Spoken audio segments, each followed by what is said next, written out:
So what's the genesis of this name for the show? That's a great question. A lifetime ago, I was in a play called Early One Evening at the Rainbow Bar and Grill, which was written by the same guy who wrote Dunstan Checks In, because somebody had to do that. Conceit of the play is it's the end of the world, and a god walks into this bar and offers to save the people in the bar to start a new society. They're trying to convince him to prevent the end of the world, and he says, listen, it's not like I'm some cosmic Geppetto. And a guy I was in the play was like, that'd be a great band name. It's like, yes, it would. And then later I wrote a book called Sex, Money, Good Grades, and Other Things You Won't Get in College that had a band named Cosmic Geppetto, because everything ties together weirdly. I actually named the lead singer of the band Jarf, after my friend from college, Jarf, who is now on this call with us. That's right. Immortalized. I have fictionalized you twice now, because I'm also working on an independent comic book that will have Jarf as a character there. So apparently he is my muse. Oh my goodness, your life is a serialized transmedia universe. That is the dream. We're now part of the Cosmic Geppetto Extended Universe. Oh my goodness. We are getting so meta.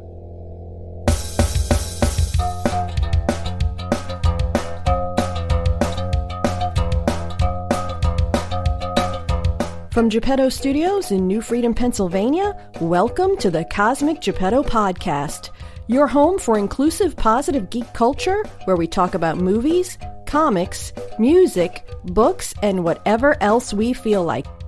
Please welcome your host, That's a lot of sex, Brad Mendenhall.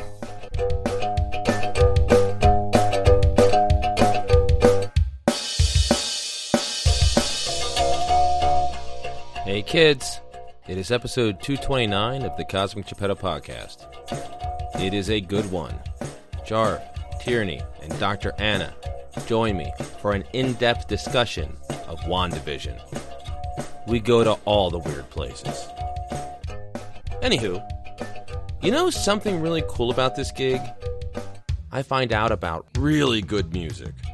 I received an advance copy of Robert Finley's upcoming album, Sharecropper Son. It is so damn good.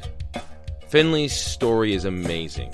The guy has an incredible love of music that stayed with him through some epically bad shit, including loss of vision. Finally, he broke through in his 60s with the release of his debut album, Age Don't Mean a Thing, in 2016. He went on to put out more music and was a semifinalist on the 2019 edition of America's Got Talent. On May 21st, Mr. Finley's newest and most personal album, Sharecropper's Son, will arrive. It is very good. Listen for yourself. Sold out on you.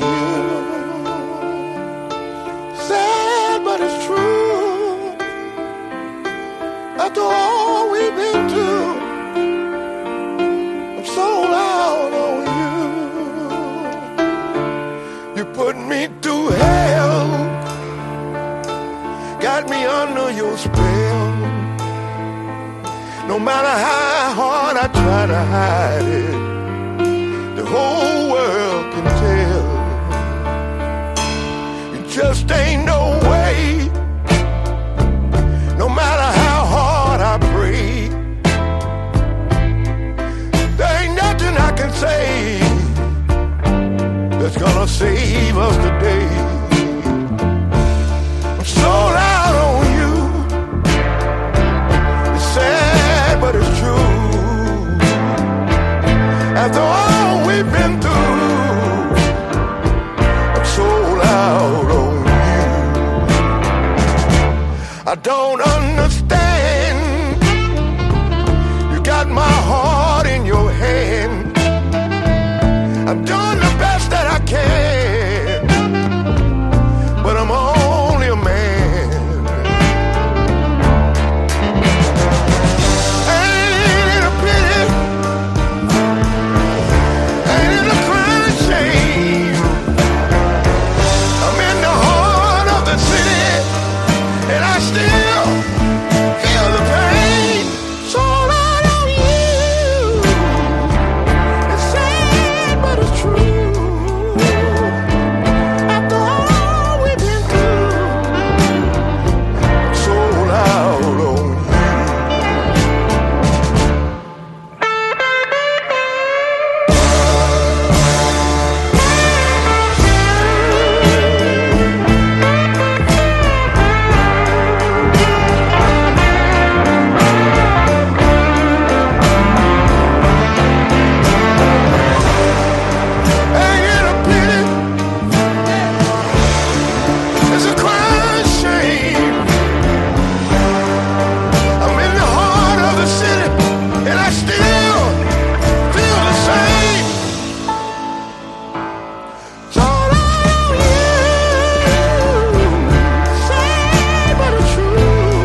done this for a little while, and something that I really enjoyed about Cosmic Geppetto is we pull together people who haven't been together before. We form new groups, friendships, possibly a rivalry, maybe some hatred, all start from these places. We have a group of 4 that have never been a group of 4 before. That sounded terrible. All right, so first we have me, of course, my show, and then we have one of the originals. Jarf Harden is back. Jarf, how you doing? I'm doing great. I'm so excited about this new foursome that you've arranged. I didn't mean that in like a sex way. Yeah, I know. Golf? Come on. Calm down. You weren't saying anything wrong. It's just, I don't know. It wasn't wrong, but it felt wrong. Yeah, right. Yeah. It really says more about us that we felt wrong about it. Or maybe someone felt right about it. But anyway. Also with us, we have Jarf and my dear friend, Tierney is here. Tierney, how you doing? Hi, I'm a dear friend. That's awesome. Oh, we like you very much, Tierney. You know that, right? I suspected when Jarf was willing to do an entire podcast with me. Like 100 episodes. He either loves you or hates you when he does that. It's a weird thing to happen. Speaking of people who are awesome and who we love, she's a new friend, but she's a good friend, and I think the world of her. From Canada, Dr. Anna Peppard. Doc, how you doing? I always say during the pandemic that I'm hanging in there, so that's the best I can do. Yeah, we're all really in survival mode. I just found out my sister-in-law just got diagnosed with COVID. She's doing fine, but it's nerve-wracking. And it's like, boy, we feel like there's a little bit of light at the end of the tunnel, and like we might be just a few months away from everybody, like all the people who need shots, getting shots. I was like, boy, you don't want to be that close to the goal line and then get struck down. Again, she's doing fine, but it's been a stressful time, and you just want to believe we're getting close to the happy ending that maybe should have happened before. This is the one time that you can be happy that you live in the US instead of Canada, because we're not even giving vaccines to people under 80 until the end of April. Really? We've got a ways to go, yeah. Okay. I did not know that. Currently no timetable to vaccinate anybody under 60. There's trade-offs. We get the shot sooner, but you have no Ted Cruz's up there. It's true. That's true. You can decide for yourself which side of that equation you want to be on. Things are progressing anyway. It's not too bad. We are here to talk WandaVision, the recently completed Disney Plus series featuring Elizabeth Olsen and Paul Bettany as their characters from the Marvel movies, specifically Avengers, although they both had got some face time in Captain America Civil War. Characters that, feel free to disagree with me, were never that interesting in the movies. They had a moment here or there, but they definitely were not given enough screen time to really develop. This was a buzzy show. This was a show that people were excited about from start to finish. Jarf, does that ring true with you? Yes, I agree 100%. That's what you pay me to come on to your podcast and say, right? There you go. We used to have a song about how we always got along and agreed with each other. I will say I had a theory that I had been working on for several years, that it wasn't that I had anything against Elizabeth Olsen's character. Wanda Maximoff, sure. Pietro Maximoff, fine. But I was like, I was introduced to these characters in the X-Men movie, and these people on screen ain't those people who were awesome, and I just want to like my cool Quicksilver scenes, and Pietro is not given that to me. And so, yeah, on screen, no interest in these people. Anna, you had a lot of affection for Vision and Scarlet Witch, as Wanda finally was called in this Disney series. What were you hoping for when they announced this show, when we started seeing the ads? What did you really want to see specifically? What from like the comics were you hoping would make the jump to Disney Plus? Oof, that's a huge question. I mean, first of all, I'll just say I am really shocked that this show even got off the ground. I mean, I'm a super big fan of the characters from the comics, and I definitely had a sense just in the first few episodes, like, holy shit, I can't believe these superhero romance comics that I loved from the 1980s and the whole slow burn of their relationship throughout about 150 Avengers comics, which I have read and fell in love with about a decade and change ago. Like, I can't believe that is a show that people are talking about. It's the most obscure thing. It's one of the things most dear to my heart. But that always makes it really challenging when you're watching an adaptation. I mean, it's something that I love so much. I mean, you think about the dissatisfaction that people had about the Watchmen adaptation, for instance, like the original one. That was one thing that really struck me when this started, was the contrast between people who seemed to know everything about what was about to happen and called it in several cases, sometimes down to the exact panel. And people like me who were just like, yeah, I'm aware that they were in the movies. What were some of the predictions that you saw come true, Tierney? Well, I'm thinking specifically because everyone after, I think the second episode was like, it's House of M, it's House of M, it's House of M. They showed a photo of Wanda up on a bridge, a balcony, whatever, looking down at the destroyed Vision body remnants. And like, we got that shot later in the series. Right. I really liked this, and I would defend it because I've been on here. I've talked about Marvel movies before, and I think it's very clear to anyone who's heard me talk before, I'm a casual Marvel fan. I have seen the movies. Do I remember anything that happened in Age of Ultron? Not really. It's a little weird for me going into this because I was like, well, I don't feel like you have seen all the movies and know the backstory, because I haven't seen that and I'm still just enjoying its sitcom-y craziness. Very, very true. It was so different than anything we've seen, and it was different in a way that you couldn't do in a movie.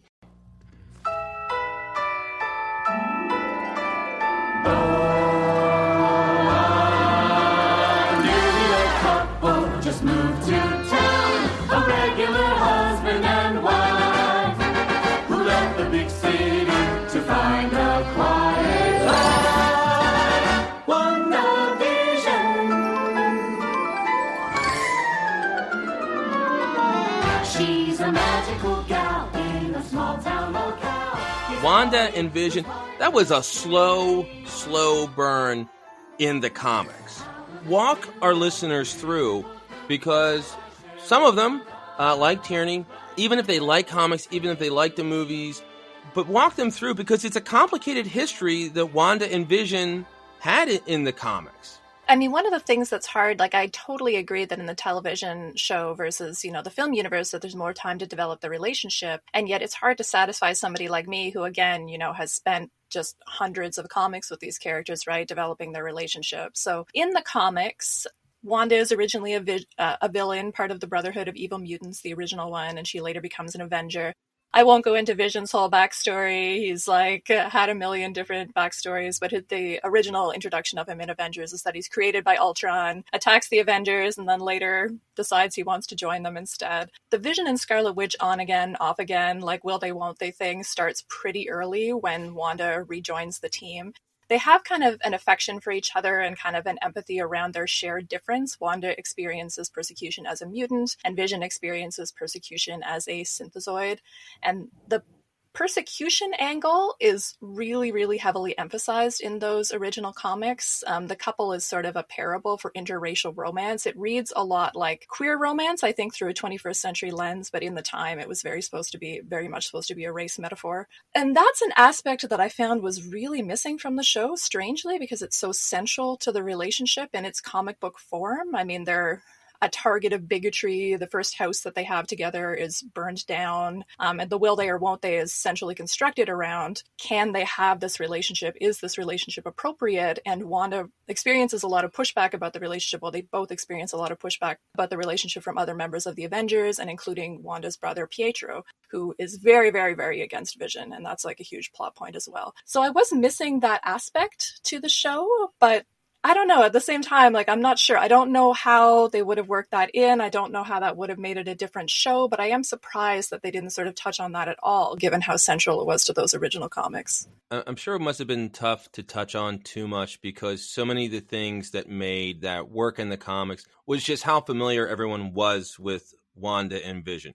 Everybody knew that she was a mutant, and you were dealing so much with the racism against mutants in the comics. Everybody was really familiar with Vision being an android. In the Marvel Cinematic Universe, because mutants aren't a thing, because these were two of the least known Avengers, they didn't quite have the same level of celebrity. And also because of the conceit of the show where the entire town is hypnotized and forced to act like everything's normal, it really made it hard to do that dance. What's interesting, they now have it set up where if they were to do a second season, and from what I understand and what they've said publicly, there's no plans for another season of WandaVision.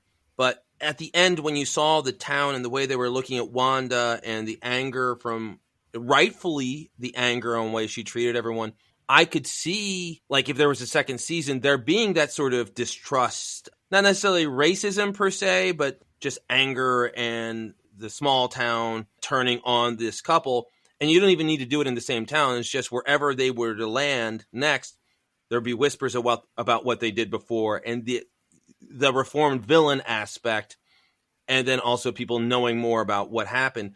The stories that you sort of are referring to could be told now after these first 9 episodes set it up. Yeah, I could see that. I mean, that's like an interesting pitch. I mean, the one thing I'll just say that I thought though was weird though, like why I'm saying it's weird, is because they had the conceit in the show where every time Vision goes out in public, he puts on a human face. So if he's doing that, prejudice must exist in the town. So I just had questions about that, and I was sort of confused as to why that wasn't sort of brought more forcefully into the show. Tierney, you were about ready to say something? You were about ready to scold me, I think? No, I was about ready to get you a job writing a television show, season 2 of WandaVision, in which Emma Caulfield's Sarah character tracks down Wanda to exact revenge for what she did. It's basically going to become Kill Bill, right?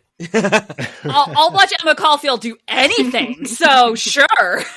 There was an interesting an interview with Emma Caulfield, where we know Emma Caulfield, especially the people who would love Avengers, love Marvel, love WandaVision, they know who Emma Caulfield is. She's a known quantity. So you just kept, every time she was on screen, you kept expecting her to do something, which was really smart because it ends up being a bit of a distraction, although I think everyone knew Agnes was Agatha all along, as the song says. There is a thing where I was just watching an episode of The Good Doctor. There was a coma patient. The coma patient was an actress that you recognize. She was like Mrs. Claus in the Santa Claus movies. But I see her in the coma. I was like, well, she's waking up. It's like, she's been in a coma for 10 years. It's like, she's waking up. You don't hire that actress to be in your TV show just to have her like unconscious the entire time. I was going nuts the whole season waiting for Deborah Jo Rupp to get to do more. Right. They used her a lot in the first, and then she was still there in the and then they just dropped her as it got more modern. Yeah, and by the way, Elizabeth Mitchell is the actress that I'm talking about, and she's one of those people that you know her when you see her. Thanks for looking that up. We definitely did care. I know. Aww. Jesus Christ, Jarf, don't argue in front of the doctor. There are actors that you see, and especially if it's Law and Order or whatever show, where if you see that person, it's like, I know who that person is, and they're obviously the one that did it, and it ruins the mystery. So filling up that show with all these actors that you've seen before who are only barely a supporting player in one episode to just keep popping up, it's really effective. It was a real smart way to go. I've got a question related to that, though, which is how rewatchable do you all feel that the show is? Because I have a feeling that it relied so much on those sort of fake outs and twists that I'm curious about how it will seem upon rewatching. I think everyone will get one really good rewatch out of it, because you kind of want to go back and see what you missed in the hints. Like, and since I didn't know all the stories, like, I knew something was up with Agnes, but could I have predicted Agatha all along? No. There were enough red herrings that there are things I would want to go back and see. But long term, like, do I think this is something people will be binging every few years for the rest of their lives? No. But there is some rewatchability to it. And I also feel like the show's gimmick of having each episode be a different era, a different show, some of those will get studied.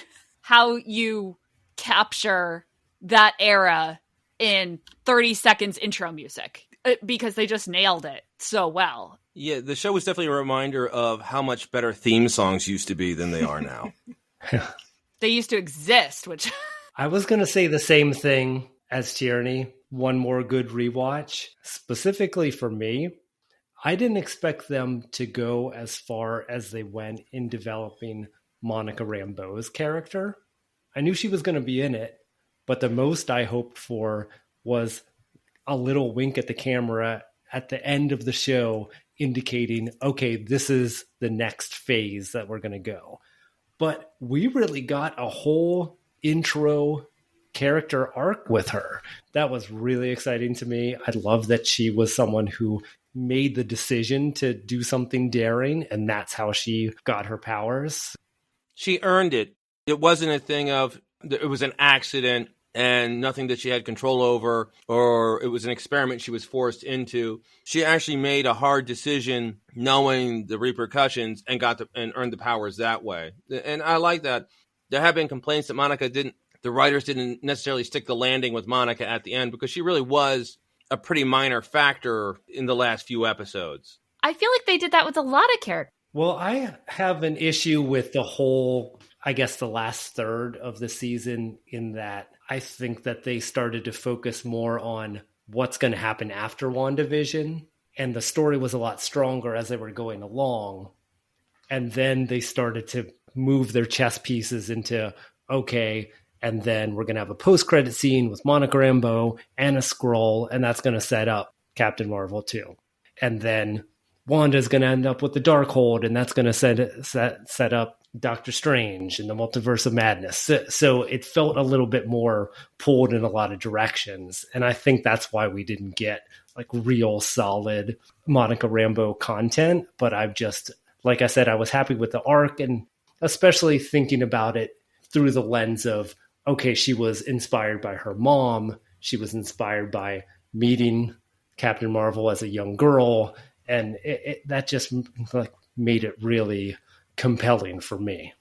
And inspired by Wanda in some ways as well. She expresses a lot of reverence for Wanda and a lot of support for Wanda, obviously, throughout the show. Yeah, great point.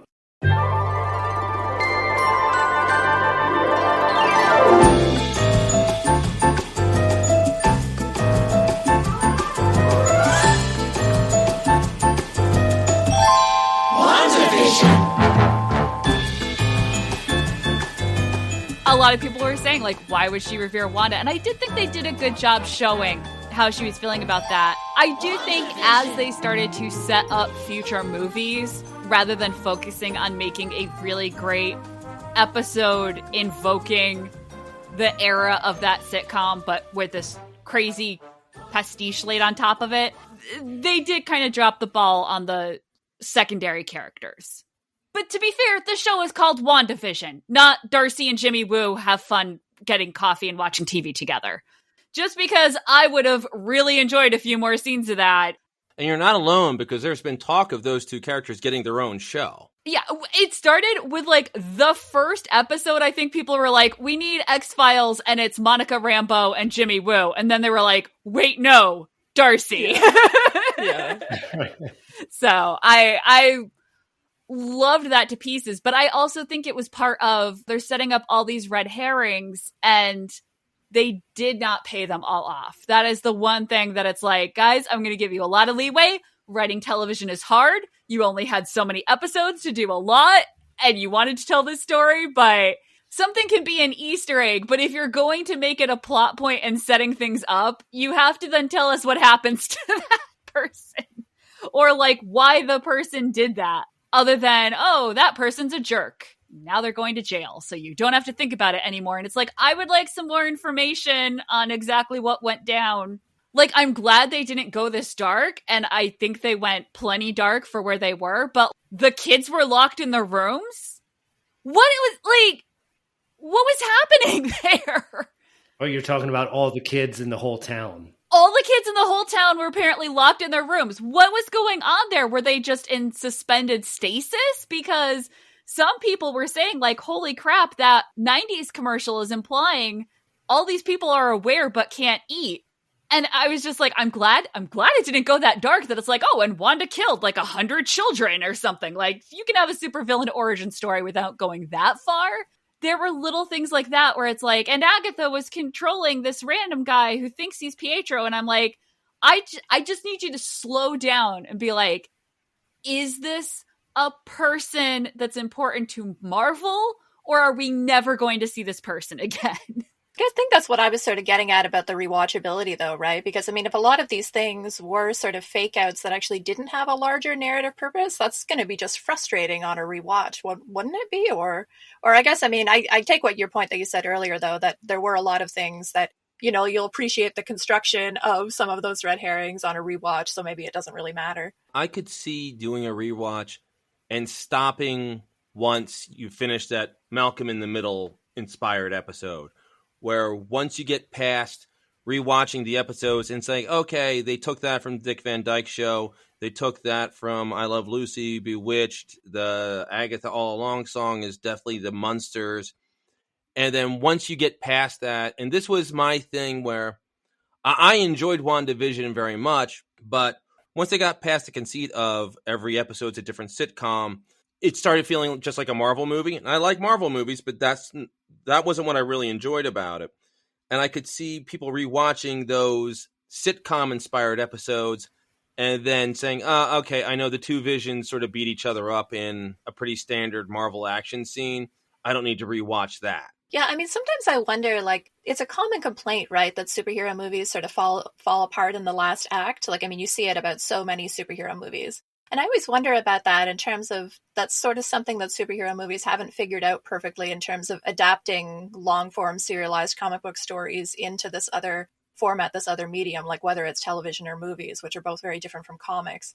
Because in comics, you don't necessarily need those climactic scenes because there's always another issue. I mean, unless it's a limited series, which is different. But in terms of that extended Marvel Comics universe, you never have the pressure of having to wrap up the entire story in a single issue. That just doesn't happen. And I always wonder if, for me personally, I think part of the dissatisfaction of those kind of endings is just that you do expect this story always to continue. And although it does continue in the case of WandaVision, I definitely always find that those final acts are unsatisfying in any of the Marvel movies, basically, for me. My understanding, and I have a little bit of insight into this because of people that we have on the show. They have an in-house group that puts together these scenes to the point where there have even been rumors that when directors are brought into these Marvel films, they're sort of told, you direct everything except for the action stuff. We have people to do that, which, don't get me wrong, they do it well in a lot of aspects. But it does tend to have a bit of sameness. You know, there's a big fight, and then they shoot either a blue or sometimes a red beam into the sky and fix everything, which sort of happened here. The only thing, once it was the fight, Agatha and Wanda against each other. And then, like, the fact that they were fighting, and then when the runes are revealed, I was like, oh! Because you realize, like, oh, she was doing that, and then, you know, she gets her little snark line. Thanks for teaching me that. It was like, yes, like she's going to triumph, even though neither one of these people is really good at this point. Of the four people here, Anna, you have some real deep knowledge. I want to know what's an Easter egg from the comics that you really enjoyed seeing in WandaVision. I would describe myself as like an expert on Wanda and Vision, with the exception that you have to understand, like, my comic book expertise is that I can describe you scenes of them kissing. I can describe you, like, storylines. I can describe you that kind of thing. But I am not an Easter egg person. Like, I am not the person who's going to keep track of those kind of details. Like, I can describe you, like, my favorite scene of them kissing in a research facility in a glass elevator, where they kiss in the elevator and go through all the floors in front of all the employees. That was from issue 1 of the second Scarlet Witch and Vision scene. And it's so good. And the government is like against their love and wants to deconstruct the Vision. So they go in the glass elevator and kiss in front of everybody to make a point that their love is real and beautiful and make them all watch. I can tell you about exactly how that scene sort of plays out, but Easter eggs, I am actually the worst person to ask. That's not kind of how my comics knowledge works. May I ask a related question then? Because I was really intrigued, Anna, with what you said earlier about their relationship being metaphor for interracial relationships, just being biracial myself. And I was also intrigued with what you said when you were on the Cosmic Geppetto podcast previously, and you talked about the radical queer potential of their love. I'm just wondering if you would recommend certain WandaVision series in the comics that really explore those themes well. Because it ain't this show. Yes, I definitely could. The two Vision and the Scarlet Witch miniseries, there's one from 1982 by Bill Mantlo and Rick Leonardi, and the second one is from 1985. So they're both called Vision the Scarlet Witch. It's called Vision the Scarlet Witch Volume 1 and Volume 2, and the second one is Steve Englehart. And Richard Howell is the second one. Both of those series are excellent in terms of they're very much an influence on the WandaVision show in terms of that mixing of superhero romance and action. So in both of those series, and especially Volume 2, I think is the stronger influence. You see Wanda and Vision having their house in the suburbs and sort of interacting with people there. And you can definitely see how that's an influence. The Tom King Vision series from a few years ago is another strong influence on the show, although Wanda's only semi-present in that one. That series involves Vision constructing a perfect android family in the suburbs, but again, sort of with links to those earlier series as being an aspect of the characters dealing with prejudice is another theme of the King series. They experience a lot of prejudice from people in the town related to being synthezoids, and I would say it's not handled perfectly in that series. There was some controversy about appropriation of racial metaphors in that series, which I think was justified. And I'm going to recommend just one classic Avengers comic as well, which again, very ham-fisted in its sort of application of racial metaphors, but sort of if you're interested in the history of comics and you're interested in the history of this relationship, I'm going to recommend Avengers Volume 1, number 113 from 1973. It is an issue in which Wanda and Vision are caught in an embrace in public in New York City while the Avengers are repairing damage to the Statue of Liberty from a previous superhero battle. The newspaper catches a photo of them. It gets printed in the newspaper. Their relationship gets made public. And then over the course of the issue, the Avengers start receiving hate mail from religious fundamentalist groups opposed to their romance, calling it unholy. That's sort of the interracial parable from then. But again, that's why I was saying sort of now we would probably read that more as sort of a queer subtext kind of a thing. But anyway, so these religious fundamentalist suicide bombers actually succeed in assassinating the Vision and nearly kill him. And at the end of the issue, Wanda says that the other Avengers haven't been supporting them enough, that they haven't been standing up for them enough, and she sort of suggests she's going to leave the team over this. She doesn't end up leaving the team over this, but sort of those interpersonal dynamics like of that relationship in that issue and seeing which Avengers sort of support them or don't support them. I mean, that was really, really fascinating to me the first time I read it. I mean, that's like all the way back from 1973, right? And it's not perfect, but it's still really striking sort of how powerfully they were trying to tell those stories back then. I think it's well-intentioned, but definitely if you read it, you're going to find that it is not perfect. WandaVision. We got something cooking and it's looking good. We got something cooking and knew we could. All great expectations lead to complications. But it's groovy and fun. It's me and it's you. Together 1 + 1 is more than 2. WandaVision. We're going to talk about the line, right? I assume. What is grief but love persevering? I'm thinking of this now because meme that I will share before we close out today just popped up while I was recording this. And I think one thing that our rewatches, if you do them of this show, will lose is it was in the zeitgeist. Pictures of Catherine Hahn winking are everywhere. And the discussions of that line of Vision telling Wanda when she's sad about Pietro, what is grief but love persevering? The next morning, I saw them all over every social media feed. Having it kind of in the air and also it being a weekly show really added to the experience. So actually, that's two things. Feel free to meld, discuss, and jump topics as I do. We're in a binge world for entertainment now, where they release all 12 episodes or whatever it is, and then all of a sudden you realize you wasted your entire weekend.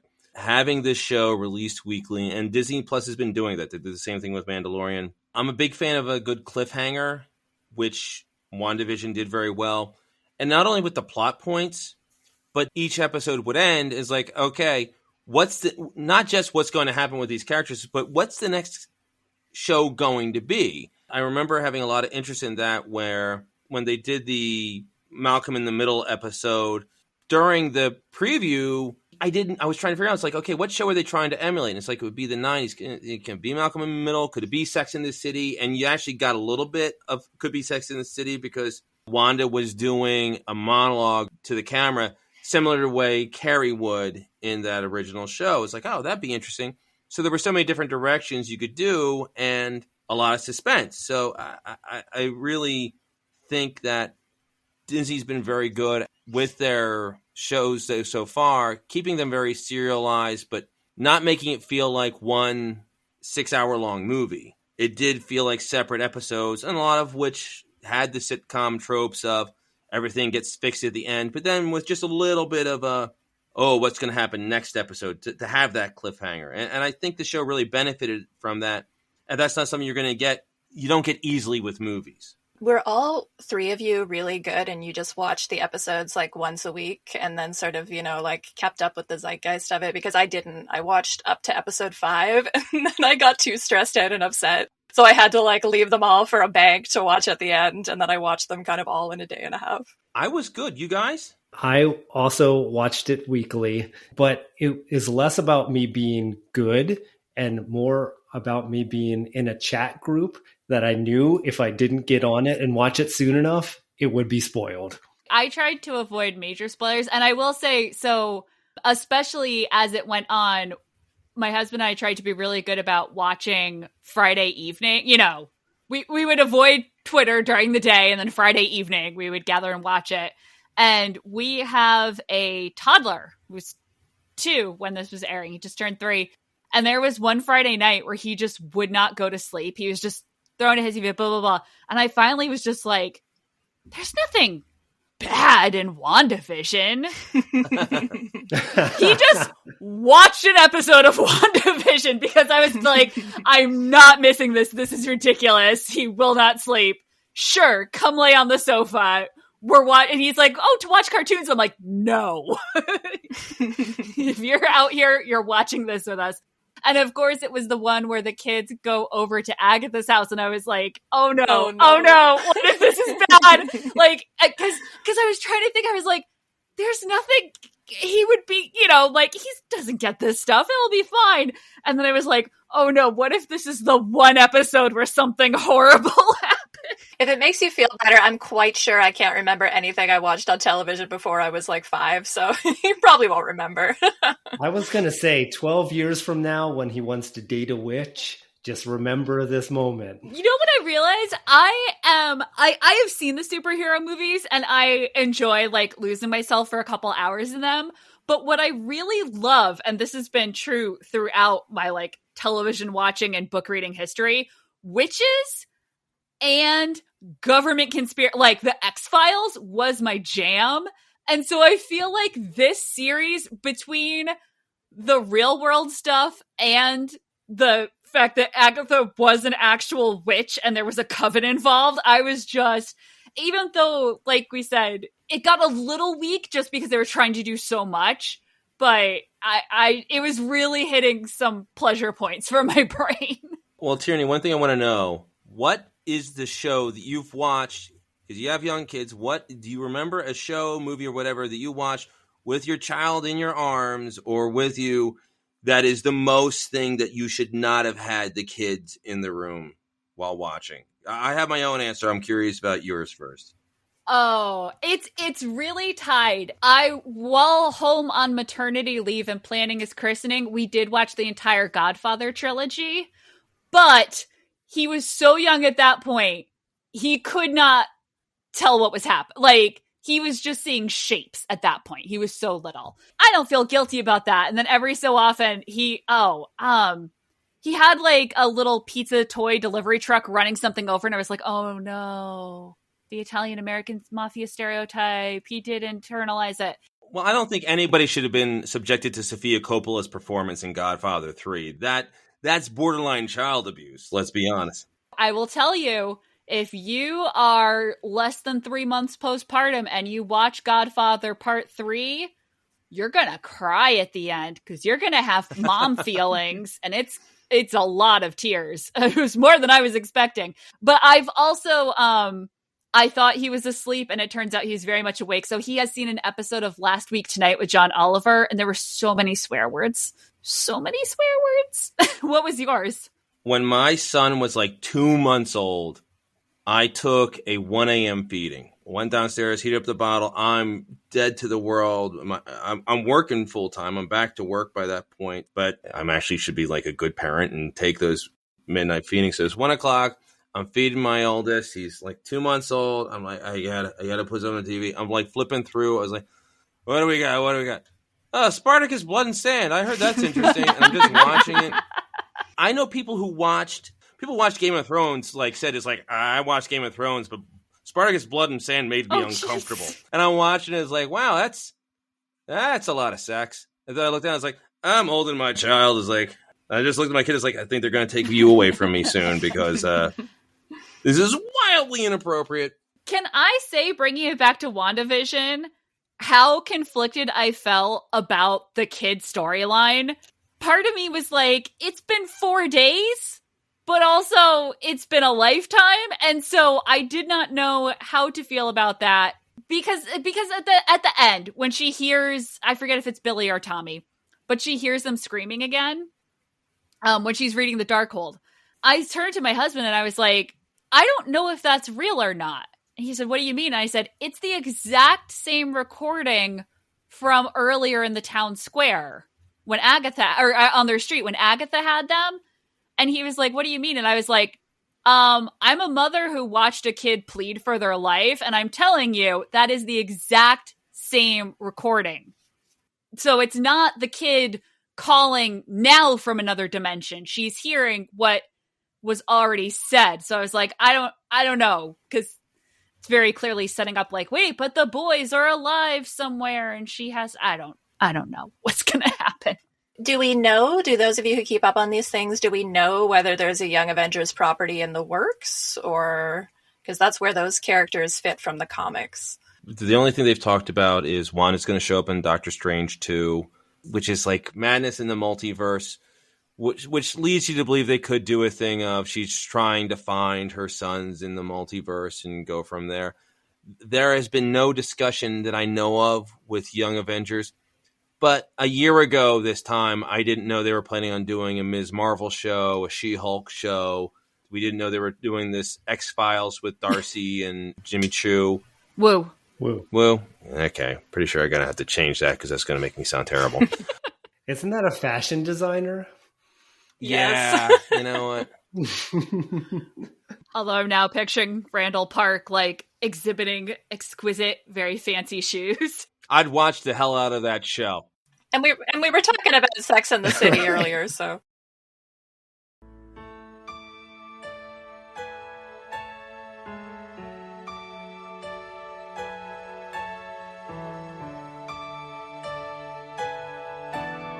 You wander the world with a vision of what life could be. But then the years come and teach you to just wait and see. Forces may try to pull us apart, but nothing can faze me if you're in my heart. Crossing our fingers, singing a song, we're making it up as we go along. Through the highs and the lows, we'll be right, we'll be wrong.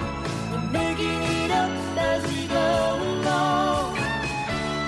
And there will be days we won't know which way to go. But we'll take it higher, get all our desire. When the going gets tough, when push comes to shove, we're making it up. I think they'd be a little reluctant to do a Young Avengers show, just because I think they want to keep the Avengers name sort of to itself. But it's certainly something that could happen. I mean, eventually everything's going to get its own show. They were talking about a Howard the Duck animated show last year. So I don't think there's anything off the table. It's a little bit annoying, though, from my perspective anyway, my fan perspective, that it's like they're talking about a Howard the Duck show, and yet they're not talking about their most, like, celebrated LGBTQ-friendly comic book series, which has won many awards being adapted into a show or movie. Two of the men were a couple in the Young Avengers. I did not read a lot of Young Avengers. It was Marvel's first... Well, it was actually in mainstream comics. The first male kiss in mainstream comics was involved one of Wanda and Vision's children, Billy. Really? Yeah. You didn't know that? I thought there was an Ecstatics issue that had that beforehand. It gets credited as the first one. And yeah, there's been other sort of queer characters before that, but it does get credited as the first one. Yeah, I mean, and again, it could happen. Marvel likes to spring stuff up, and you just don't know if the characters really catch on or people get really interested, and they could certainly do that. And also, it depends on what happens in Doctor Strange, too. Wanda could go to find an alternate universe version of her sons and brings them in, and they turn out they're teenagers or 20-somethings, and that's how we finally get the guy from the High School Musical movies. What's his name? Zac Efron? Zac Efron. There have been rumors forever that Zac Efron has been in meetings with Marvel and everyone's guessing, it's like, well, what could Zac Efron play? And it's like, there you go, one of Wanda's like adult kids. Anyway, I just thought that was interesting. People kept talking about Easter eggs, and I was like, man, people are not as excited about this Billy and Tommy thing as I would think that they were, but I'm sort of more in the comic book fandom. They're like a huge deal in comic book fandom. Like, the fandom around, like, Billy in particular is, like, really intense, and he's a very sort of identification character for a lot of queer fans, and there has even been, you know, some prominent sort of fan scholar people who have campaigned to write his stories and been successful, and it's won GLAAD awards. So, I mean, yeah, it's very prominent in comic book fandom, but like, yeah, it's curious to me that they're not really doing anything with that in terms of adaptations. They are doing nothing with that because we didn't even know that. And I think part of what, at least to me, was hard was there was always this sense of, yeah, but this Billy and Tommy aren't real. So, like, what are we doing with these characters? When they were first born, it was like, oh, Mephisto wants her to have the baby so he can, like, it was just, it's almost a protective, like, don't get attached, kids thing. Like, don't get attached to Billy and Tommy because they're probably going away by the time all this shakes out. Oh, yeah, and I mean, that's a thing from the comics, too. Like, originally, their kids do get retconned as demons and taken away, but they get reintroduced in this Young Avengers series in the 21st century, and they get presented in that series as teenagers. And sort of, it's very muddy how they come back and stuff. There's, like, a lot of magic and hocus pocus involved and everything. But yeah, they do get brought back, and it's significant anyway, because the original sort of Wanda and Vision relationship was sort of, you know, about finding sort of empathy and togetherness through experiences of difference and prejudice. To have both of their children be, Tommy also is queer. He's recently come out as queer and is in a relationship with a man. So it's interesting that both of their children, you know, are these kind of important kind of identification characters for LGBTQ fans, since that's sort of a metaphor that you can read into their relationship in the original comics as well. Jarf, I want to get your opinion on something because it was sort of addressed earlier. There was a lot of setup in the last few episodes. Have what's going to happen in Doctor Strange 2, what's going to happen in Captain Marvel 2, or could there be a second season? Agatha is not off the chessboard. They could go back to her at any time in any series, really. Of all these things that have been set up, the new, the White Vision, who never showed up again after he sort of left the battle. What are you most interested to see pan out or play out or see in a future Marvel property? I already said number one absolutely is Monica Rambeau and what happens next with her. I was mad going into the beginning of the season that they killed her mom off screen because she was such an important character in Captain Marvel. But since there is that time gap, I guess there is the possibility that maybe if Captain Marvel 2 is partially a flashback, we'll get a little bit more of their relationship. Besides that, I didn't feel like we saw enough of Agatha after we got the reveal of it's Agatha all along. So I thought that Catherine was fantastic in the sitcom episodes, and she can really lean into that hammy comedy. So you always saw that little bit of a wink and kind of giving the suspicion that she knew more than she was letting on. But then once they pulled off the mask and it's like, okay, she's a witch, all of that felt really rushed. That scene with the like fake out witch trial, but it's really the witches putting her on trial just to establish, okay, she can draw magic from other witches. And then the next thing you see is she's just in present day with Wanda and Vision. I want to see some of what happened in the intervening years, because there wasn't really enough for me to establish her as a villain. I would have loved to see maybe a flashback to her kind of building up to this point where she wants to accumulate as much power as possible. And you see her at some point in the past meet another witch, find a way to steal her power. So I feel like there's more there. Part of it was just it feeling like they kind of sprinted to a finish for the season. And then the other part is just really liking the actress and thinking, okay, she could do a lot more to bring this villain to life. I like Catherine Hahn so much. I remember a lifetime ago going to see How to Lose a Guy in 10 Days, which was a pretty crappy movie. And she played sort of the best friend who was too easy to fall in love and was naive and starry-eyed. And it's just so funny watching her transform after that to the role she had on Parks and Rec, where she was just amazing on that. And roles in WandaVision, and she's comes across as so smart and so in control and so savvy, and she just portrays that so great. I would watch the hell out of an Agatha show following her as she goes from the origins of a witch who is more powerful than she knows what to do with, and the destruction that sort of lays in her wake, and it seems like by accident. One thing that I think WandaVision did well is the bad guys were understandable. Even what's his name, the guy leading the project, the head of Sword, something. Yeah, Hayward, I think. Yeah, I think Hayward. Yeah, just boldly rushing out there with 80% of the knowledge of what the name is.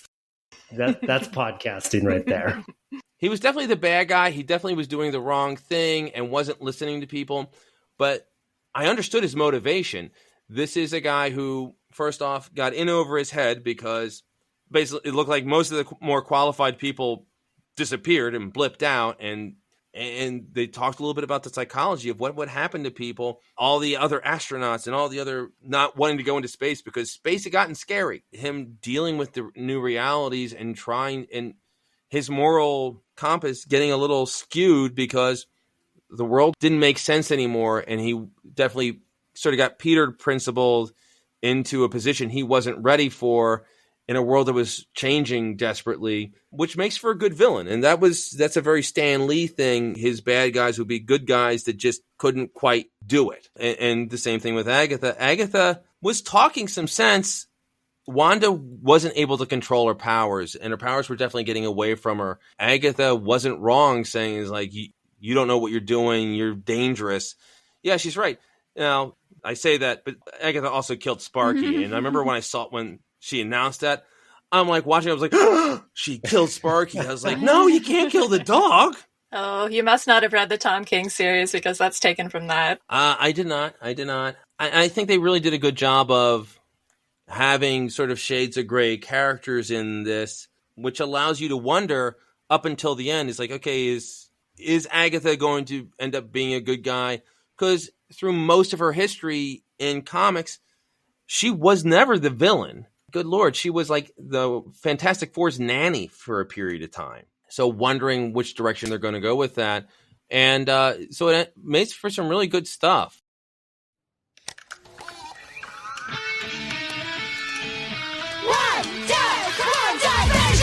Don't try to fight the chaos. Don't question what you've done. The game can try to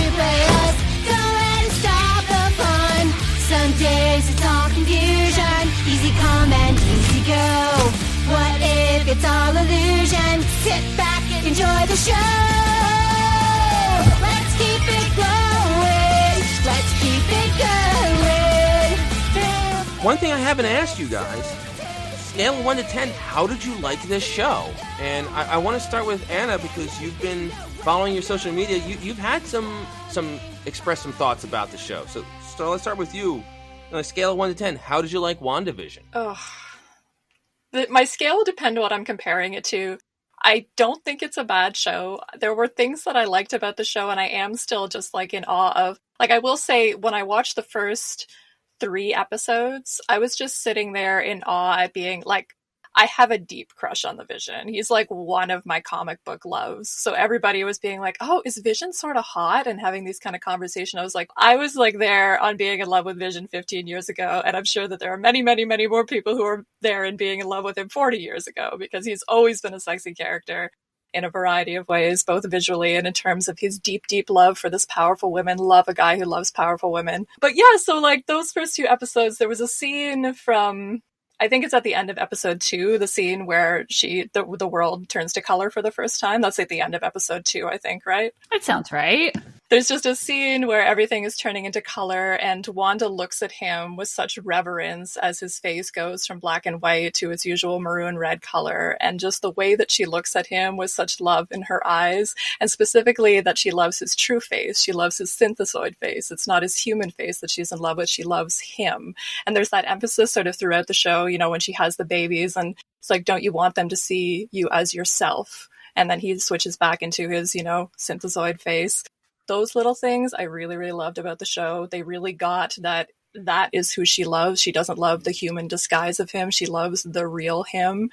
And that was wonderful. I am so happy that they got that right. And I will live in those little moments between them, or some of the little relationship moments in the final episode. In terms of something that's going to replace the original comics in my heart, it is not going to do that. There's just too much that's missing for me. And I think to an extent, though, like any adaptation of that wouldn't have satisfied me to some degree. Like, I mean, I was going to make a point earlier about when fans were really upset about Zack Snyder's Watchmen adaptation. I mean, that's an example that people often bring up of an adaptation, like that was a direct adaptation of those original comics, could not have satisfied anybody. And I'm like a little bit like that with the Vision and Scarlet Witch comics that I really, really love. I don't know that an adaptation could have satisfied me. So, I mean, my opinion, you can take it kind of with a grain of salt, but I definitely had a lot of feelings about it in terms of seeing people talk about this couple that I know so well, and like having kind of that possessiveness as a comic book fan. So I won't say that I was being totally good about it. I'm like, I have that possessiveness, and that's not always a positive thing. Yeah, I don't know. If I have to put a number on it, I'll give it a 7. That's the best I can do. It's been a long, long time in the comics since Vision and Scarlet Witch were even a couple. It's true. Because during the John Byrne run on Avengers West Coast, they erased his personality and they basically erased his emotions, so he no longer was in love with Wanda. That's when, in the comics, he became the white version of the character. And every now and then they would come back to it a little bit. They would reveal he got his emotions back. He was jealous of Wanda's relationship with Wonder Man later. But they've never gone back to that in the comics, have they? No, they haven't. Other than flashbacks and stuff, they really haven't gone back to it. But I mean, part of what happens when you're reading old comics as a modern reader is that the time scale kind of doesn't make sense to you. I mean, again, I read these comics from 40 years ago, like 15 years ago. So, like, I mean, it's already seems more modern to me than it actually was.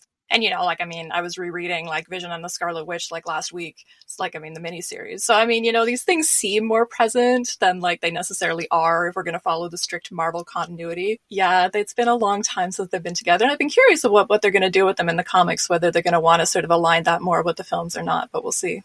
Jarf, I want your scale 1 to 10. And also, Anna got me thinking, it's like, who is your comic book crush? Oh, great questions. I'll go a notch above and give it an 8.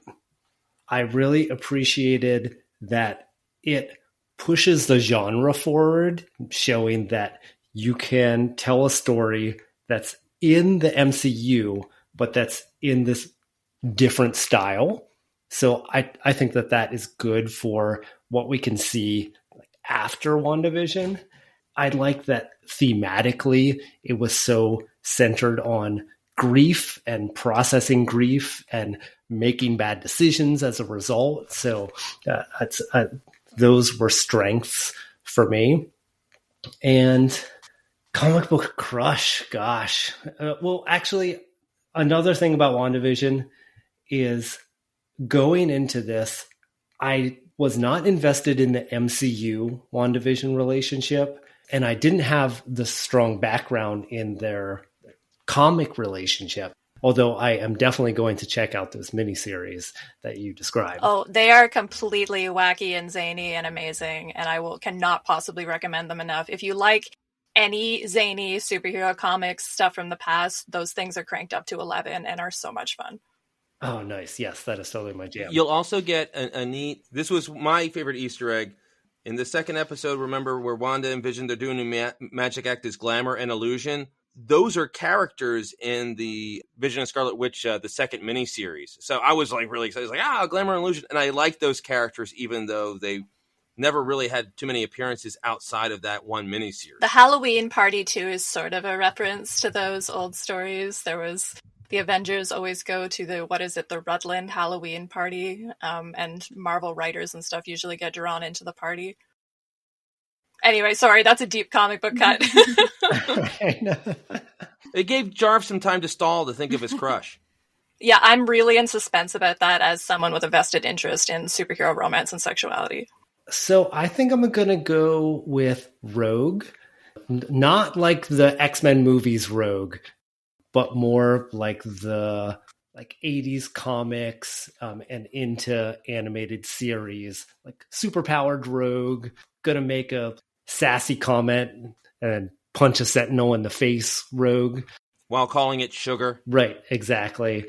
And then there's the whole tragic dynamic, trying to figure out how to be intimate, although she has this power that will zap you when she touches you, and so that it's like a classic mutant power that's also a little bit of a curse, but she carries that while not being like a brooding, morose character. She always has that great energy. So yeah, Rogue. Aw, that's an awesome rec. Can I rec a comic related to that?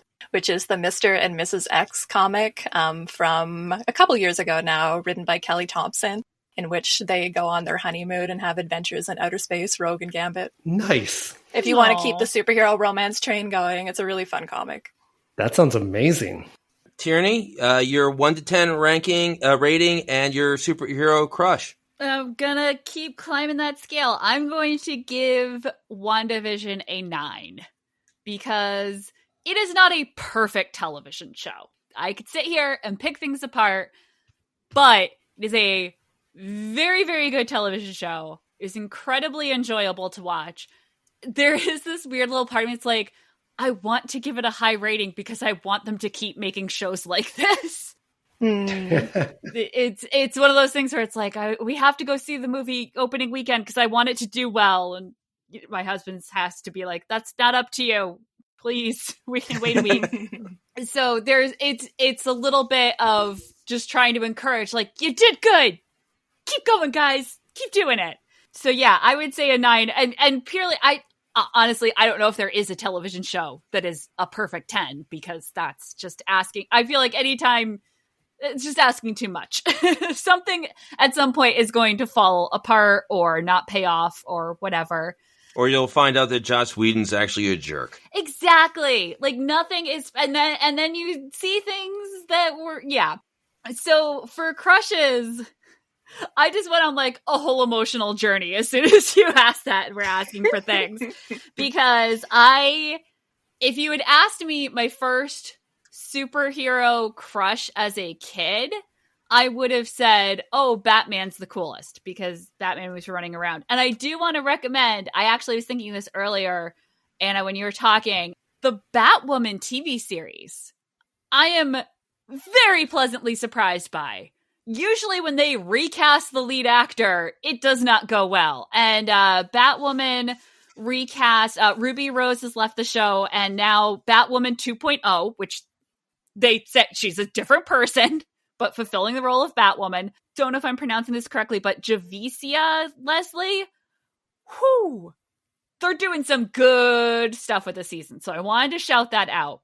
Which brings me to my things that have changed since the last time on this show. I'm now out as a bisexual, and that means that I can recognize that the feelings I had for April O'Neil in the Teenage Mutant Ninja Turtles cartoons were not platonic. I mean, they were because I was 4, but like, they weren't. Oh, that's a good crush. That yellow jumpsuit, she had a video camera. She was very no nonsense. Oh, I loved April O'Neil. Oh, I love that. She's all kinds of awesome. Have you announced this on a podcast before? I honestly don't know. You did on Joe versus the Minute. Yes, it was a beautiful moment. Yep. Okay, good.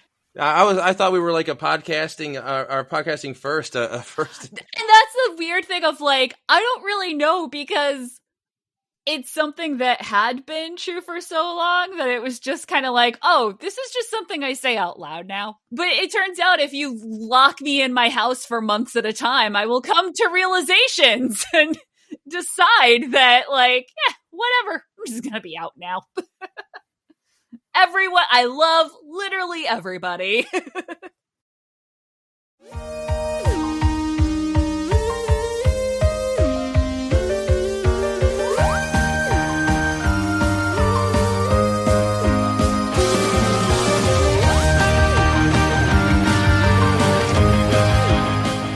I'm with Jarf. I give this an 8. I love the sitcom episodes, and I enjoyed the other episodes, but they didn't quite connect with me the same way. But I really enjoyed it, and I thought it was great that it gave these characters depth. It made me believe in their relationship, which I don't think anybody really did beforehand. Even in Infinity War, where you saw Wanda and Vision were in a relationship, it didn't really grab people the same way. But this, it did. It really worked. The chemistry between them was great. Elizabeth Olsen, who's a really good actress, finally had a chance in the Marvel Universe to show her chops. Paul Bettany, who everyone got a crush on because Vision's an engaging character. And I think people, perhaps this is why that happened, people are drawn to the cold guy who's actually very warm. Supposed to be in the synthesoid and not really a man, but he was warm and he was funny. And there was a neat sexual charge to their relationship. In that first episode, Paul Bettany as Vision saying, that outfit you're wearing. And it was very cute, very charming, but it was also kind of sexy. Did I like pause and go back and watch that 4 times? Yes, I did. That specific moment. Yes, I did. Yeah, we should have called out. They were amazing. Elizabeth Olsen should get some nominations for this role. Oh, completely agree. Also, Paul Bettany looked the period costumes in those first 3 episodes were really flattering on him. And he's a good-looking guy. We forget that this is a guy who has been the romantic lead in several rom-com films. He could be really charming, and he's a good-looking fella who was in like really flattering costumes. And then on top of that, you have the compelling performance. So yeah, 8 for me. In regards to my superhero crush, I got to go back to the first comic book I ever bought was Amazing Spider-Man. I think it was 265. Spider-Man fought the Puma. In the beginning of the issue, the Puma's about ready to basically have this killing blow to Spider-Man, and Spider-Man was saved by his girlfriend, the Black Cat. Throughout the issue, Puma kept saying, well, Black Cat's obviously the really dangerous one because she was confident and powerful with powers that you don't understand, and basically Puma beat up Spider-Man, and Black Cat beat up the Puma, so it made her like really come across as really strong and confident. And that was drawn by Ron Frenz, who drew her as athletic and attractive and sexy, but he didn't do what was later done to that character. And I've always been bothered. I've actually had a chance to talk with Ron Frenz about this, and he sort of agreed with me. After he left Spider-Man, other artists would decide to give her, instead of looking athletic and strong and sexy that way, they would just instead give her a big rear end and a big chest and a lot of cleavage and throw her into the comics that way, which really I thought did a disservice. But that original Black Cat, or that Black Cat is drawn by Ron Frenz, really sexy, really cool character, very confident. Perhaps there was an appeal of Spider-Man being presented as the awkward, kind of geeky guy and having this beautiful, athletic, smart, and fun girlfriend. Perhaps it might have appealed to a 10-year-old Brad. definitely, and is often with pop culture, maybe there was a little bit of wish fulfillment with that. So I have always gone back to that. But it's a shame because in the 30 years since, there has been very few renditions of Black Cat that did justice to that character as I first saw her. So that would be mine. Well, I have another comic book rec for you, which is that the current Black Cat series people are going nuts over and think is really, really good. And I haven't personally read it, but I know that there's a lot of buzz about it being the best she's been written in, like, basically forever. Mm. Oh, I'll have to check that out. Last question. We've gone really long, but this has been an amazing talk. WandaVision's over. As we're talking, we're about 9 days away from the first episode of Falcon and Winter Soldier, which looks like a much more straight-ahead buddy action series. Are you guys going to watch it? Are you excited about it? I am going to watch it. I know this because it's already on the watch list in the menu when I go past it. I'm pretty neutral. I think because we have Disney Plus and it was like, oh, well, I'm definitely going to watch it.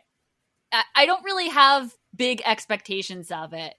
I found the Winter Soldier, like, overall storyline interesting, and Falcon was really fun in the movie, like a good character in the movies, but I don't really have an attachment. But I didn't to Wanda or Vision either, but that had the gimmick of the sitcom. So yeah, I am intrigued to see how I'm feeling after, like, the first episode, once I've, like, had a little bit of time with it. I'm absolutely going to watch it. The Falcon is my favorite Avenger. The Falcon is the only Avengers t-shirt I own. I love the chemistry between the actors, so I am beyond psyched.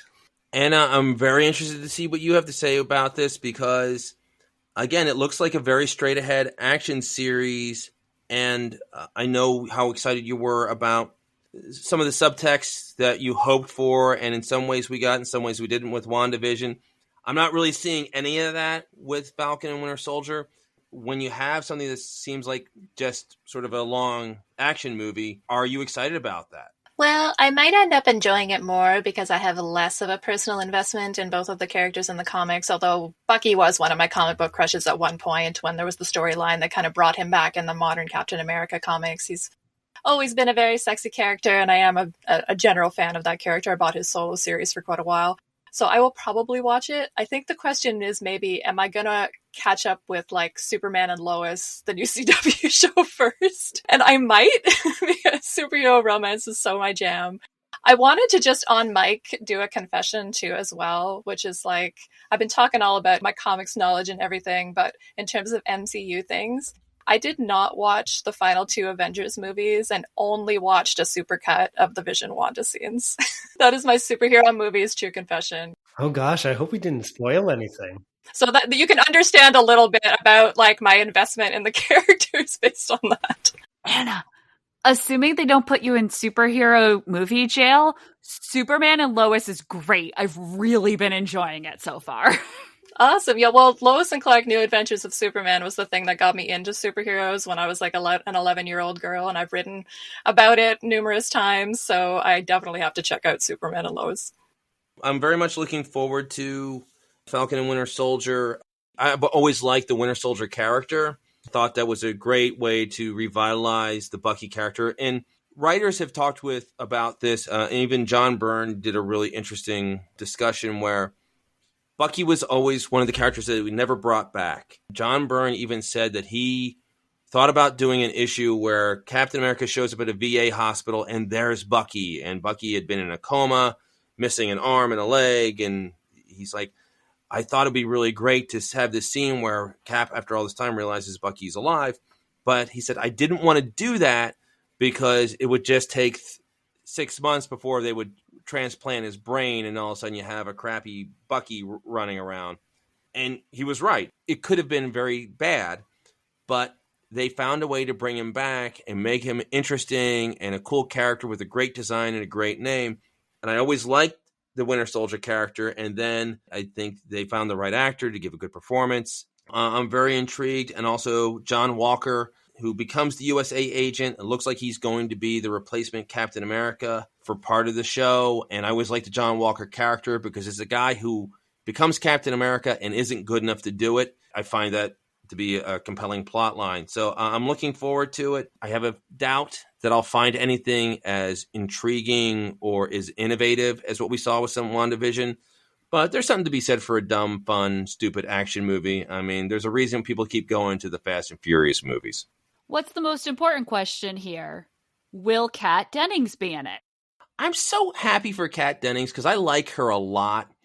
She has had to do a lot of crap. The Darcy character never got a lot of love in the Thor movies just because people didn't love those movies as much. And she's great, and she got a chance to be great, and you could see everyone falling in love with Darcy in a way they hadn't. I'm all for it. I'm all for more Kat Dennings. Who's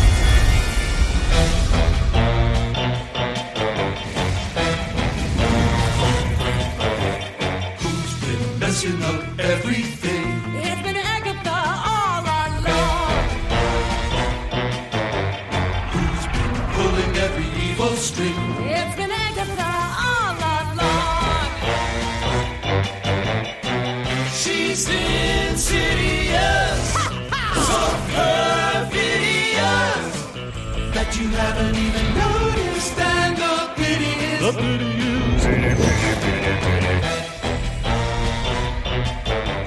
it's too late to fix anything now that everything has gone wrong. Thanks to Agatha, naughty Agatha. It's been Agatha all along. And I killed Sparky, too. Can I ask one follow-up question for everybody about Monica? Because, Jarf, you were saying that Monica being in the WandaVision show was one of your most exciting aspects of the show. What are our hopes for Monica in the future? I mean, I have a fear for her being introduced in a new Captain Marvel movie and kind of being the sidekick character, and we kind of already saw that with Rhodey and Falcon, and I'm not sure whether I'm up for that again in terms of that racial dynamic, and I want her to get her own kind of chance to shine, and I don't know, should she stay in kind of the film universe? Is that a better option to give her more of a starring role? Do we want to see her make the transition to the movies? What do we want for her? I would love to see her in the movies because it's a chance to see her take that next step and have some kind of cosmic adventure, which would separate her from kind of everything that's happening in the MCU on Earth and maybe give her a chance to really lead in something that is like divorced from S.H.I.E.L.D. and S.W.O.R.D. and everything down here. She just got her superpowers yesterday. So it's such an interesting place to jump in and follow her story as she's figuring out how to take everything that she already knows, because she was already a hero and an astronaut, but then take on something like otherworldly as a challenge. So, but I do hear you about how easily they could take all that and then just bottle it up and just let her zap some things from her hands and be the convenient plot device by being able to turn into like anything in the electromagnetic spectrum, but not actually have any kind of interesting story. So fingers crossed. Yeah, that's a good choice. I think I just have a fear about her being integrated into the Captain Marvel movie as kind of, like that it'll feel tokenistic or something just because she'll be stuck in that sidekick role because it's Captain Marvel's movie. And I really want to see her to get a chance to be kind of a leading character in her own right. Okay, crossing the franchise streams. Is there any way they would ever pull a Force Awakens and it is Monica Rambeau all of the movie, and then she finds Captain Marvel in the last scene and rescues her? I think you get Brie Larson a little bit more, but could there be a way? There could be a way where they need Captain Marvel for something, and you could have scenes of Captain Marvel having her own adventures, not realizing how desperately she needed, and Monica following the trail and then getting together for the last third of the movie is like, you're needed here, and then they go off and kick butt together. Because it does feel like if Captain Marvel and Monica Rambeau are next to each other, she is going to have that subordinate role, regardless of the race, like just their relationship doesn't work otherwise. So, yeah. I don't know. I think in some ways the Marvel, like the MCU, has painted itself into a corner in terms of they've taken so long to diversify their universe that now we're very, very impatient for this kind of stuff. And so they are trying to do, I don't even want to say that they're trying to do a lot of stuff at once because I don't actually think that they are, but I think that there's a lot of impatience around representations of diversity in the universe. Certainly for me, there is. And yeah, so it's hard to know what this next phase is going to look like. They can make it work where Monica shows up in Captain Marvel 2, still hasn't really figured out her powers, and sort of similar, and could sort of run a parallel plot line that Carol had in the first movie, where at the end, she comes into her powers and is able to kick butt, and that could lead to her getting her own show. I think the character might work a little better as a TV series. That could be the thing of Carol even saying is like, they're in trouble, they need her. Like, Carol doesn't quite have the power to get through the situation and just looks at her as like, I've been where you are. So instead of a sidekick, more of a mentor thing. Again, I'm sort of like, isn't that the same story as like with Tony and Rhodey and with Cap and Falcon? I hate to say this because I like the Rhodey character, but War Machine is just a second-rate Iron Man. It has not yet become anything more than that. He's just the guy that gets beat up to show how tough a bad guy is before Iron Man takes him on. Yeah, that's true. Hopefully, if it's done right, they could show Monica sort of becoming Captain Marvel's equal, and then, you know, get her to that point, and then either spin her off into her own TV show, or, you know, she's in space. Guardians of the Galaxy are there. There's different directions it could go. So they could do it right. It's just a matter of do they. Yeah. Anyway, I hope for good things for her, because definitely her introduction and them focusing on her as much as I did, which I was also surprised by, was definitely one of the positive takeaways of the show for me. All right, guys. This has been an amazing conversation. We've had so much fun. Jarf is probably about ready to pass out. So I need everyone to plug their pluggables, and I'll start with you, Jarf. Too late. I'm already asleep. First of all, Tierney and I made a beautiful podcast together, the aforementioned Joe versus the Minute. We covered the Tom Hanks, Meg Ryan, 1990 fairy tale, Joe versus a Volcano, 1 minute of screen time per episode. And that was a ton of fun. We had a lot of laughs. We unlocked some mysteries of the movie. We came up with some queer headcanon. I came away from it with even more love for the film. So definitely recommend checking that out. And then going forward, I am actually this week, as we're recording, starting recording on Dazed and Confused 33 1/3. With that, I'm going to cover Dazed and Confused one song on the soundtrack at a time. So talking about the movie and the soundtrack, new guest every week. Looking forward to launching that. You can check it out on Instagram at Dazed Confused 33. And if you can hear that, that's my puppy in the background.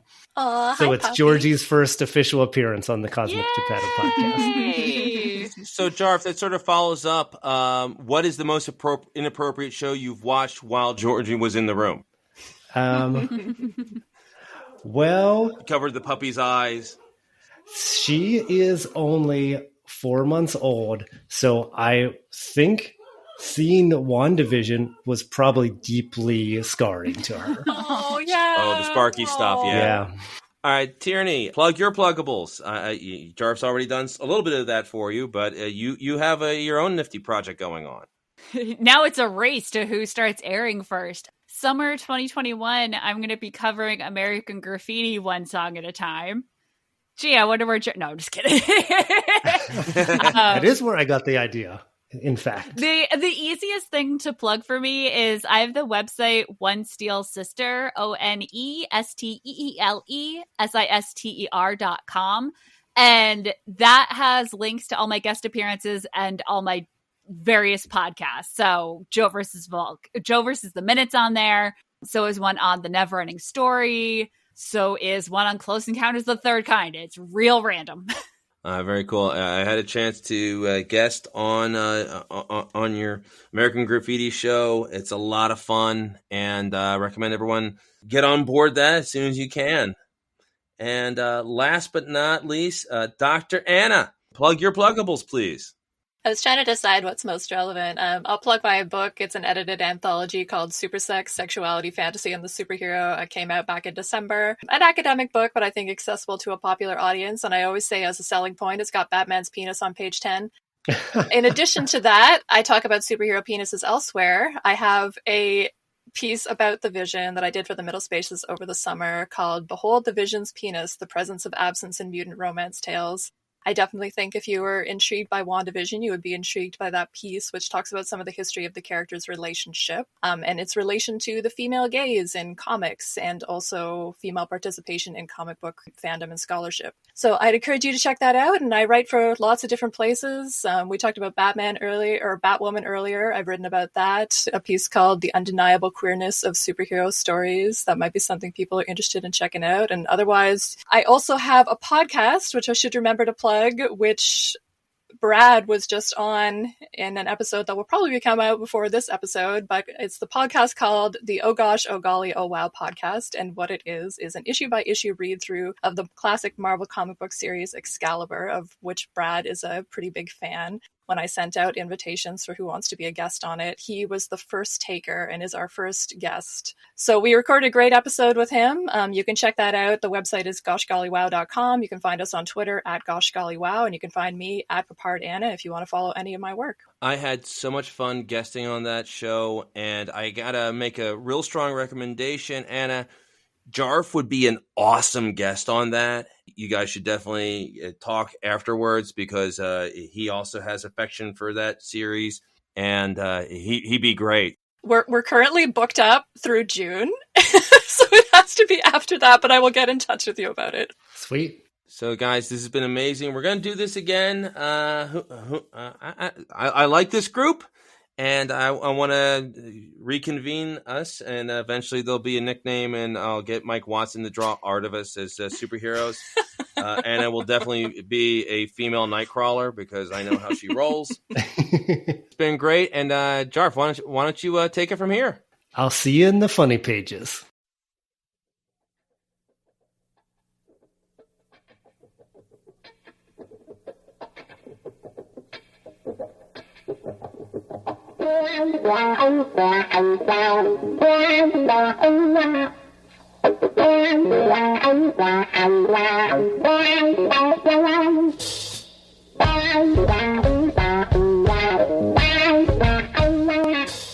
I just wanted to add a quick little coda to our conversation because I can't believe that in an hour and a half there was something about WandaVision that we didn't touch on.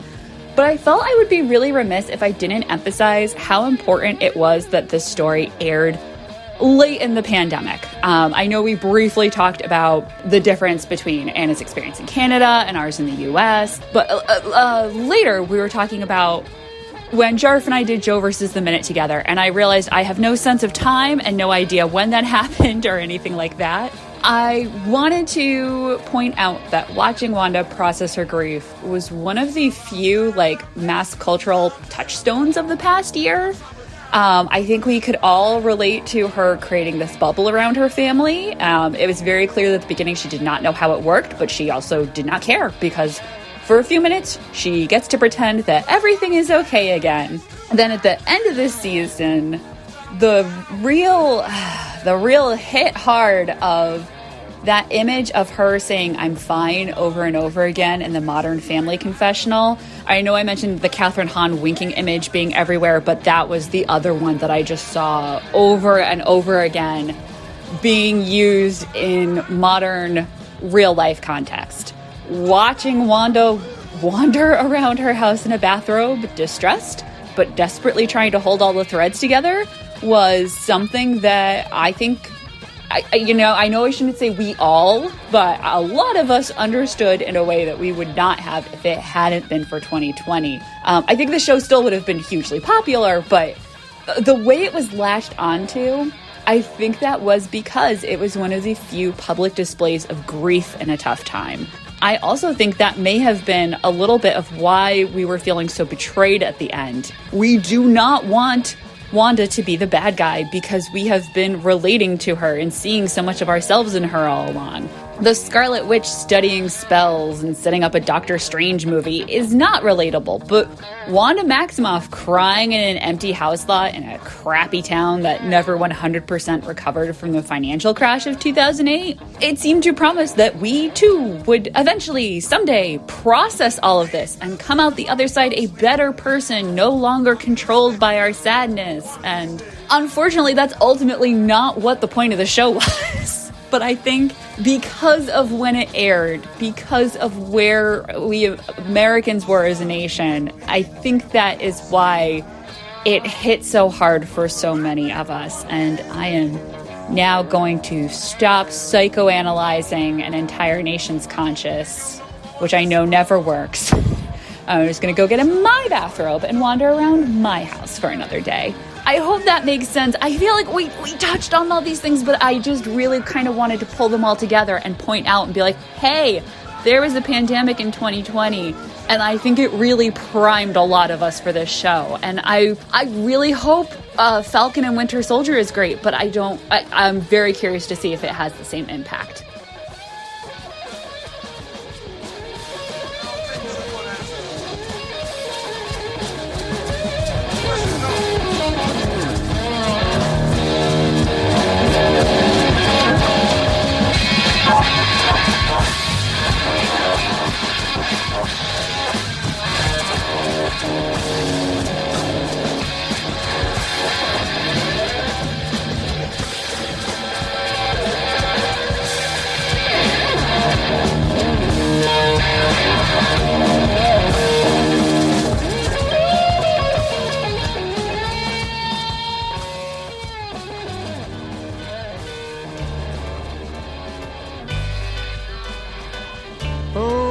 Could hide neath the wings of the bluebird as she sings. The 6 o'clock alarm would never ring. That wraps episode 229. Big thanks to Jarf Hardin. He's one of my oldest and dearest friends.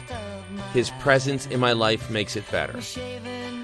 Also, big thanks to Tierney. I love that she kept thinking about our conversation and was compelled to record more. She is amazing. Finally, big thanks to Dr. Anna Peppard. You've noticed she's been on a lot lately, right? That's because she is incredible, and I would have her on every week if I could. Next time on the Cosmic Geppetto podcast, the song Up All Night has been playing pretty much on a loop on my iPod. Aaron Lee Tasjan joins me to talk about that song and its excellent album, Tasjan, Tasjan, Tasjan.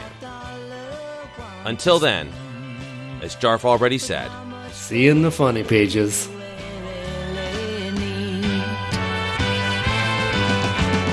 Cheer up, sleepy Jean. Oh, what can it mean to a daydream believer and a homecoming queen? Subscribe to the Cosmic Geppetto podcast on iTunes, Stitcher, or wherever quality podcasts can be found. Rate and review us while there. Follow us on Twitter at CosmicGPod, and we will follow you back. Unless you're a jerk. We don't follow jerks. Like us on Facebook at facebook.com/Cosmic Geppetto. We love hearing your ideas for upcoming episodes. Email us at CosmicGeppetto@Comcast.net.